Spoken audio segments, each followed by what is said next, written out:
Auguste Bartholdi a donné à la liberté les traits d'une femme, et le jour de l'inauguration de sa statue à New York, les femmes étaient exclues. Dans la partie 1, je vous ai raconté toutes les galères improbables pour la construction de la Statue de la Liberté, mais le pire est encore à venir.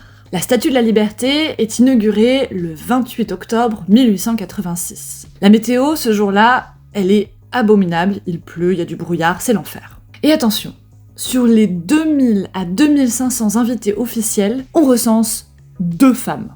La femme de Bartholdi et la fille de Ferdinand Lesseps, l'homme qui a construit le canal de Suez. Même les femmes des officiels n'ont pas eu le droit d'aller sur l'île. Pire encore, la statue célèbre la fin de l'esclavage et il y a le nombre exceptionnel de 0 personnes noires invitées à la cérémonie. Forcément, ça fait sacrément grincer des dents. Du coup, des suffragettes, qui militent pour le droit de vote des femmes, vont mener une action coup de poing. Comme les membres de la New York State Woman Suffrage Association se sont vus refuser un billet officiel, elles louent un bateau et le placent juste en face de la Statue de la Liberté, pile devant la tribune remplie d'hommes blancs. Elles sortent alors une énorme banderole avec l'inscription « Les femmes américaines n'ont aucune liberté ». En tête de proue de cette manifestation qui a marqué l'histoire, Matilda Joslyn Gage, la femme qui a donné son nom à l'effet Matilda. Elle dira que la Statue de la Liberté est le plus grand sarcasme du 19e siècle. Comme quoi, cette statue censée éclairer le monde a une facette sacrément obscure. Mais dans tous les cas, une histoire pareille,